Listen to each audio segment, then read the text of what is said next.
And welcome back, everyone. It is launch day for Far Cry 5, and I'm sure those of you who are anxious to play it are probably either already preloaded it or looking to see how well this game performs on PC. Well, what we're taking a look at today is specifically the GTX 1060 versus the RX 480.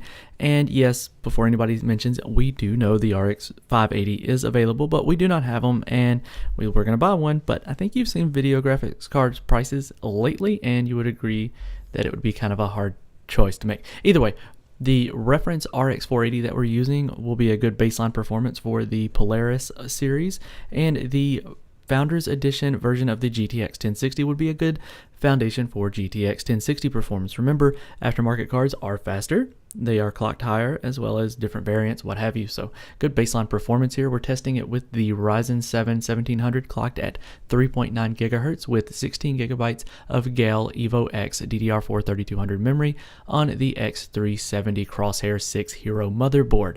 Now, with that out of the way, we did test the game at both 1080p and 1440p using the high preset as well as the ultra preset. We did leave TAA enabled for both of these, or well, rather all four of these tests, as it was enabled by default. So we did leave the resolution scaling at 1, so 1-to-1 scaling, so no funny business there. And we did use the game's built-in benchmark, which after playing about an hour and a half to the game, found it to be quite accurate and representative of in-game performance. So actually there were times where in the game it was performing a little bit better than what we saw in the benchmark. Now, one last thing to mention is before we go forward into the results is the fact that the drivers we used were official launch drivers for both vendors on this cards. We had the Radeon drivers early, as we mentioned in the Raven Ridge video, but we did not have the GeForce drivers early. We could have went ahead and posted this video yesterday using the old drivers, but seeing as how the game had not launched yet, and the drivers for the GeForce cards were going to be launching on the same day as the game release, we felt it was more prevalent to wait until we had those drivers. So these are the results with the current drivers specifically for Far Cry 5 enhancements. So that's Radeon 18.3.4 and GeForce 391.35. All right, with all of that out of the way, let's take a look at the results finally. So at 1080p at the high preset, we see the GTX 1060 slightly edging out the RX 480. And well, I mean, it's within a couple to 3 FPS, so that's really not bad. Actually, it's 3 FPS all the way down the board. So that's not bad for either vendor. They're both getting well over 60 FPS, and even the 0.1% lows are still rather high, so you're going to get a good, smooth experience on either one. Bumping things up to Ultra at 1080p reveals very similar stories.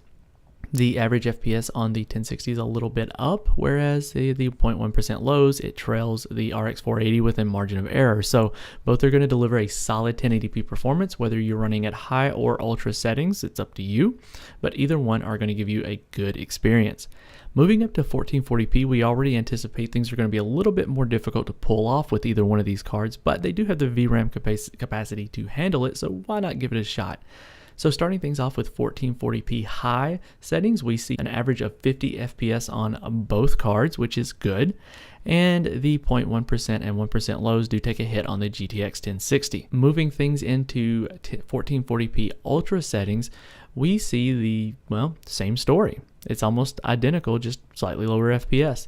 So it's actually really good to see this game running as well as it is, and at no point did we really see the CPU being the limiting factor. Core scaling seemed to be very well. If core scaling performance is something you'd like for us to test on this game, we'll be more than happy to do that. Just let us know in the comment section if you hit this point of the video. Either way, either card, whether you're going with the Polaris or the Pascal mid-range cards, I think you're going to have a good time playing this game. One does edge out the other. It depends on whether you're 1440p or 1080p. A few settings can be turned off easily in this game. TAA can be disabled, and turning shadows down to normal actually boosts the frame rates quite a bit. So those are my recommendations on if you can live without those things. Well, this has been Keith with WCCF Tech TV. Feel free to subscribe for more, and we will catch you in the next video.